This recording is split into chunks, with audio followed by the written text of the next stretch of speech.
السلام عليكم ورحمة الله تعالى وبركاته. كسو دوادا جنالكينا دونيدا مانتا هدا ku cusubtahay fadlan subscribe noo saar gambaleelkana furusay ku soo gaaraan waxyaabo aynu soo gelin meeshan hada hore inoo la joogtaada ayaanu kaaga mahad celinaynaa ee ku soo xir asxaabtaada mid iyo laba kamid ah si iyagana ay uga faa'iideystaan. maanta waxaan idiin wada sheeko taxane ah shirqool iyo shalaytan qaybta koobaad.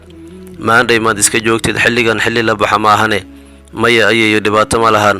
horay baan bajaaj xaafadii geesa ka siin qabsanayaa haye gabadhaydiyay balaayo alle kuma tuso amran xaaji haday habeenkaas guriga ayeedeed iska joogi lahayd ay talada ayeedeed qaadan lahayd baraare iyo naruuro aan dhammaan bay ku jiri lahayd waxay ka badbaadi lahayd balaayo soo maagan oo nolosheeda iyo mustaqbalkeedaba ku galgalan doontaa. waxay ka fursan lahayd tijaabo iyo casharo kharaar marna macaan oo noloshu bari doonto. intay ayeedeed soo macsalaamaysay labada dhabanna ka soo shumisay bay albaabkii orad uga soo baxday iyadoo u soconaysa sidii qof waalan bay waddo markii hore ay soo martay cagta soo saartay. meeda gabadhii marka ay waddada marayso socodkeedu raggu damci jireen soo maahan midaan ninkii saacado ka hor arkay uu ka shakinayo in ay ayadii tahay iyo in ay tu kale tahay. laakiin iyadu dan iyo heello kama lahan warna uma hayso waxa dhacaya jawigoo dhan baa ula muuqdo mid khatar soo daaci raba. maskaxdeeda waxaa ku hardamaya fikrado badan oo weydiimo ku beeraya. mar waxay ka fikiraysaa waxa ay ku oran doonto islaanta eedadeed ah ee aabaheed qabo ee arxanka daran xaggee habeennimadan ka timid suuraf yahay. markay weydiiso hadday ugu jawaabto eedda waxaan soo booqanayay ayeeday hooyada dhashay oo xanuunsaneed waxay hubtaa inay xajiintii cuqdadu ku kacayso. waxay og tahay in nacaybka islaantu u qabto uusan ku koobnayn nafteeda oo keliya balse hooyadeed iyo ayeeyadeedba ay nacab tahay. firka hooyadeed oo dhan bay nacab tahay. waa taas sababta aysan amran weligeed eedadeed sareedo muuge uga helin weji faraxsan oo daacad ah. la xisaabtanka ujeeddada leh ayaa uga daran cadaabta ay shaqada guriga kala kulanto. wax kastaba way ka filanaysaa iskoobe ku kala jibisayaa kal ku dhufatayaa bannaanka roobku ka socda u ceyrisayaa wax kastaba way ka suuroobaan. iyadoo sidaas eedadeed uga fikiraysa bay mar kale naxday. onkod iyo hilaac baa hal mar ah isqabsaday. diryanka onkadka oo aad moodid in 4 tallaabo uu jiro baa cabsida iyo walwalka kusii kordhiyey. waa habeen 7 fiidnimo oo rubuc dhiman bay ka akhrisatay saacad u xirneed. rajada keliya ay amran leedahay waa inay laamiga mar uun gaarto oo ay bajaaj ka sii kiraysato.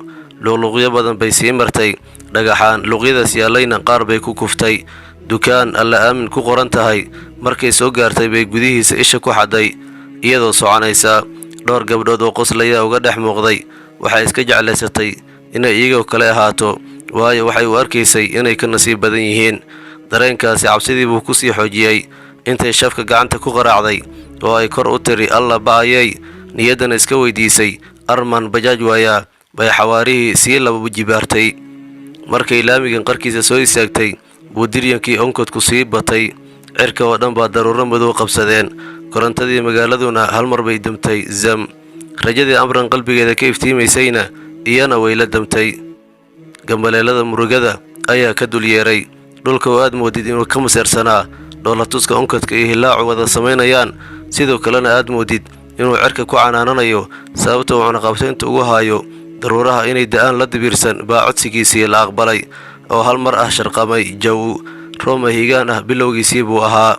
amran laamiga qarkiisay taagneed markaas basaskii iyo bajaajtii ay sugaysayna midna uma jeedo.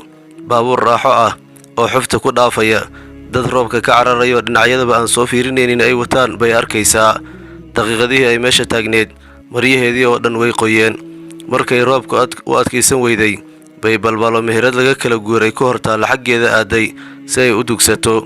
dhowr taleefan bay wacatay laakiin mid laga qaban waayay mid dansan iyo mid mashquul ah bay noqdeen. xanuunka wadnaha oo ay qabtay iyo roobka oo dabeel xooggan watay baa keenay inay dawaqdo oo weerarto. dhalabo ayaa qabatay dhulkuna wuu la wareegay. waxyar kadib iyadoo aad moodid jawaan shamiito ah oo meel kore ka soo dhacay bay jeegada dhulka dhigatay. dam jug culus baa madaxa uga dhacday. qof baabuur wata inuu leerka ku soo bixiyo maahane qof caadi ah ma arki karo oo meeshu waa leyr la'aan. daqiiqado kadib baabuur leer dheer baa laamiga ka soo leexday. dhinacii meheradda waddo xaafadaha aadda marto buu weliba u soo leexday. wagarey wagar baabuurkii meheraddii ay amran ku dhacday markuu ku soo dhowaaday buu istaagay. daqiiqad oo kale ayuu istaagsanaa horay buu u soo socday. hoonkuu 2 jeer yeeriyey laakiin jawaab muu helin. qofkii baabuurka watay baabuurkii buu ka soo degtay, dhankii amrin taallay buuna u soo dhaqaaqay. wuxuu la yaabay naflaha meesha hurdaa. hadduu ku soo dhowaadayba wuxuu ogaaday in qofku dumar yahay. markuu soo dul istaagay buu arkay qof dumar ah oo inuu hurdo loo malaynayo. biyaha ay dhabardhabarka ugu jiifto iyo kuwa jiingada ka soo daadanaya waxay sababeen inay maryuhu ku dhagaan. xubnaheedu waxay ahaayeen sidii inaysan maryo saarneen. ninkii aad buu ula yaabay quruxda naflahan hortiisa bilkacan iyo nicmada dayacan ee hor taalla. waxa ninku soo wato iyo webiga yaaweyn.